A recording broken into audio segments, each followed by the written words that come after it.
Hey guys, welcome back to the show. Today is December 3rd, 2019, and this week's edition of the news is sponsored by Negative Supply.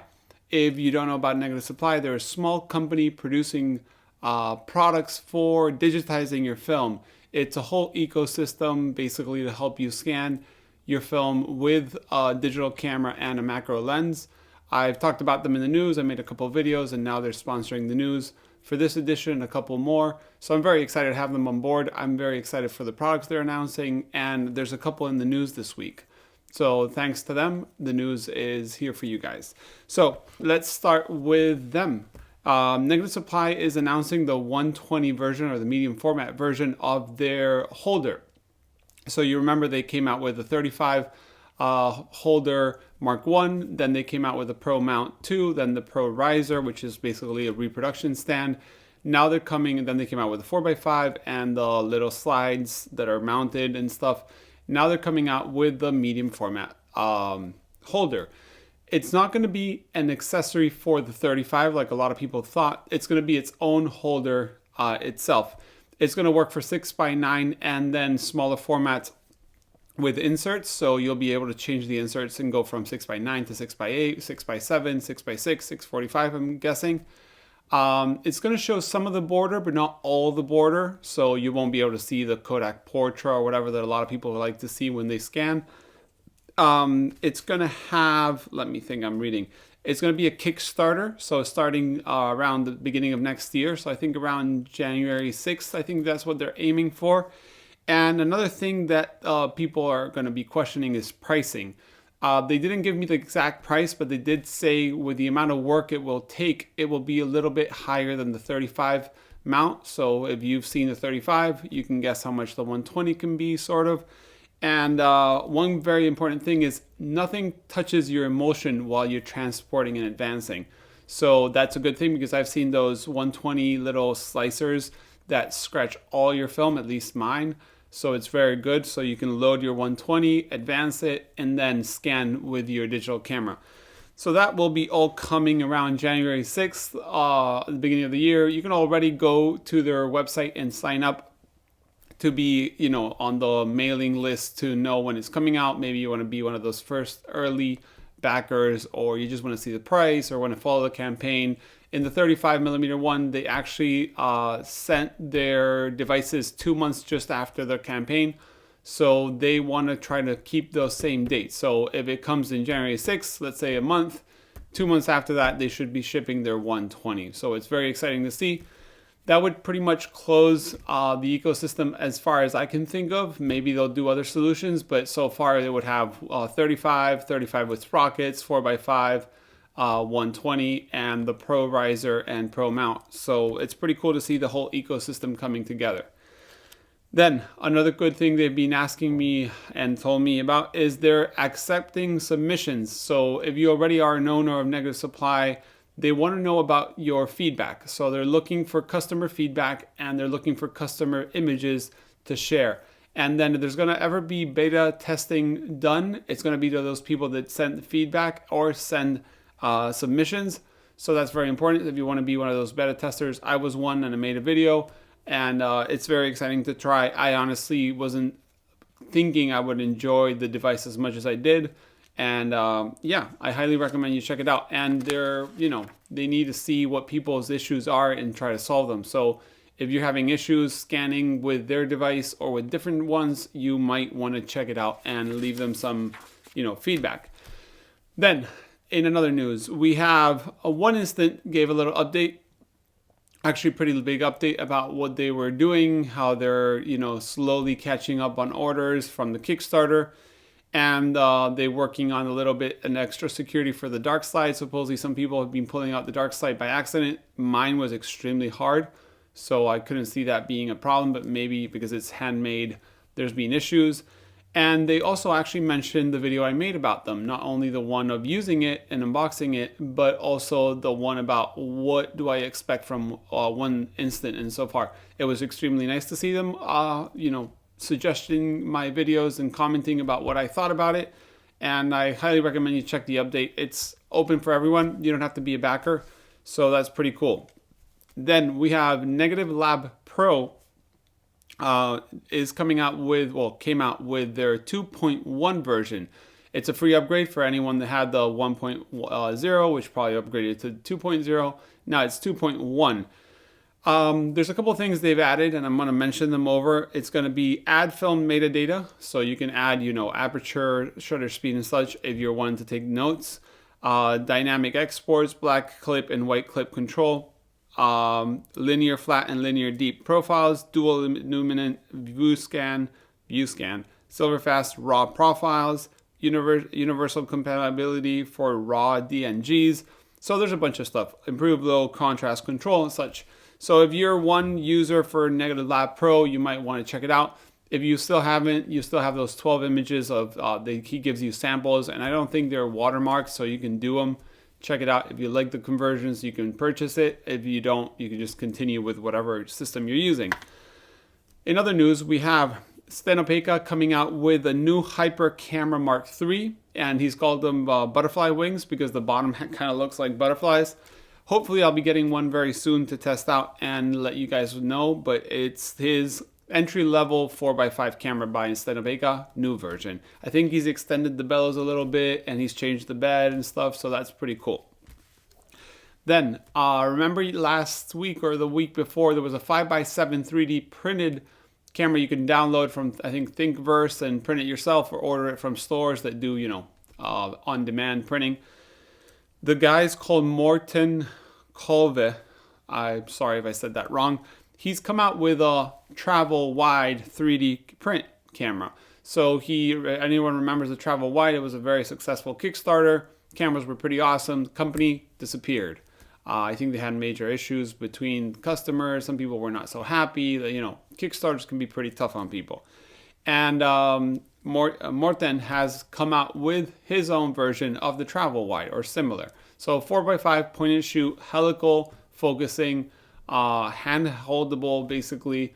And I think it's a pretty cool camera and it's free. So you can just, if you have a 3D printer, you can print it yourself. If you have a friend, you can order it from them, or you can order it online from these places that let you send their, the files and they print them for you. But it's pretty cool.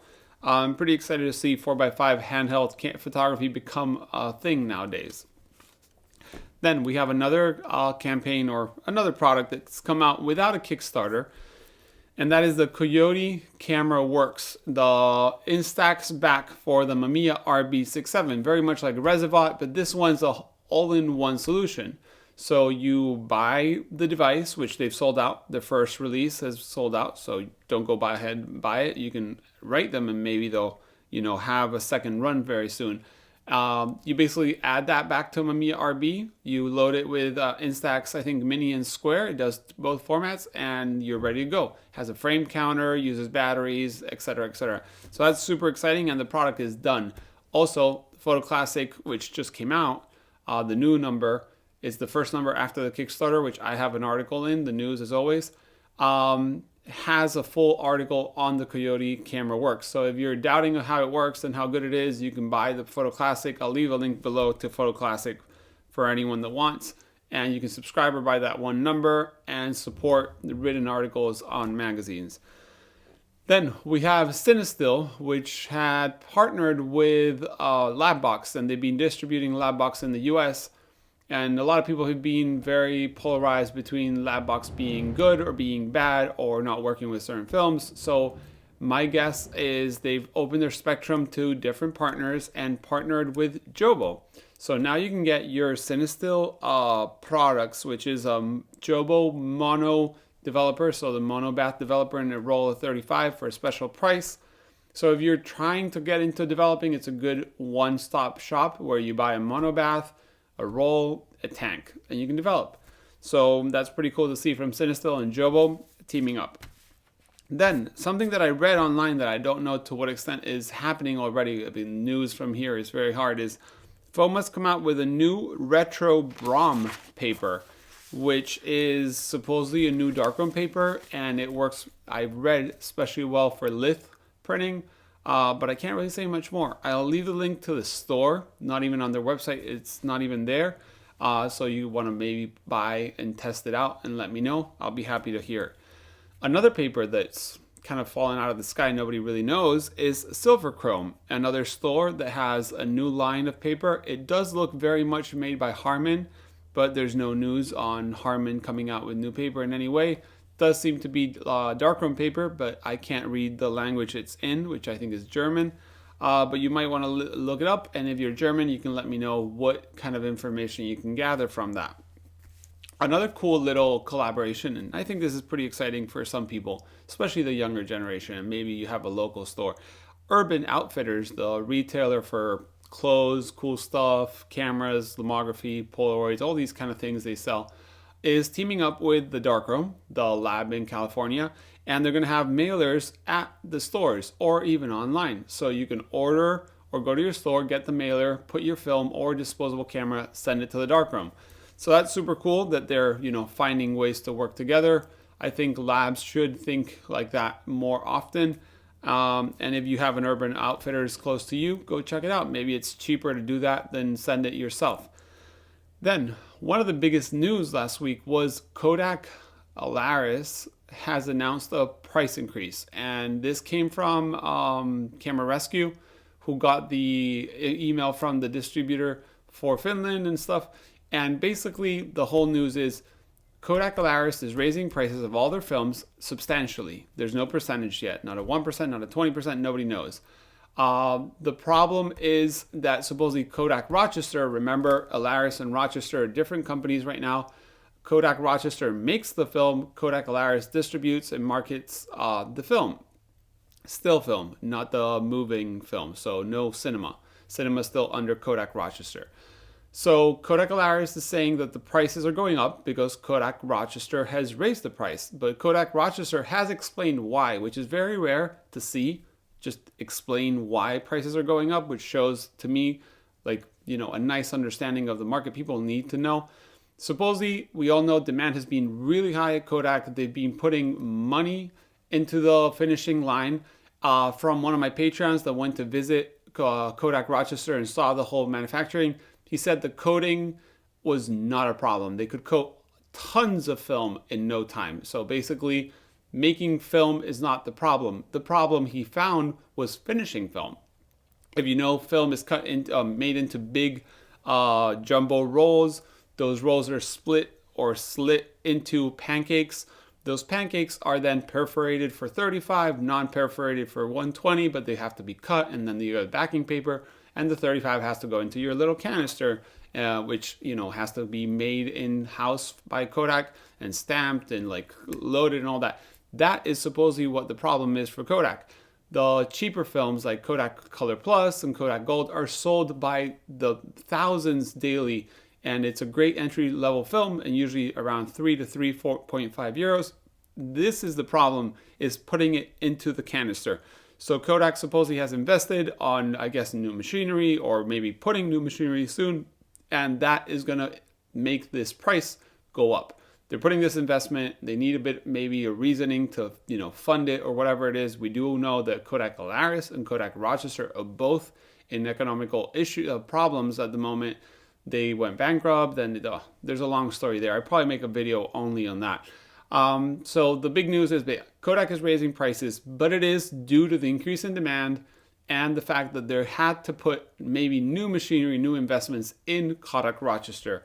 Hopefully we will see those films in stock in Europe, because if you've been in Europe, they're always broken stocks, and we'll see the increase in price not be too big, or maybe percentual. Maybe it'll be higher on the lower cost film because the manufacturing is the same and the finishing is the same as a Portra, and maybe Portra will go up 2% and Color Plus will go 15%.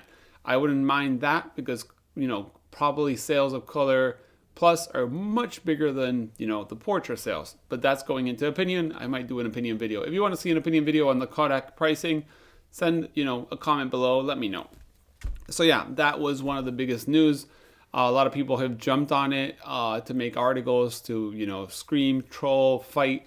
Honestly, if it's an increase in demand that requires more investment, it's a huge deal.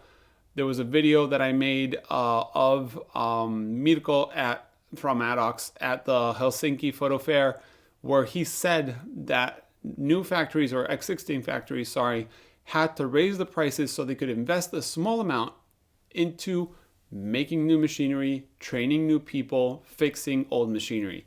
If this is what Kodak is doing, to me, I'm more than happy. Prices of film will go up. They'll probably never go down.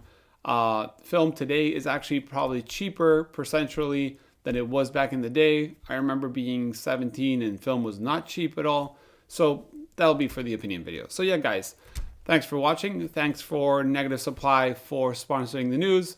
Remember, they're going to have this 120, so you can go below and link on, sign up to their mailer. As always, you can send an email to the email below if there's any information you think I forgot or you hear about any news. To everyone that sends news to me, it's extremely helpful. If I don't answer everyone, thank you though. It's very much appreciated. Thanks for watching, guys. See you next week.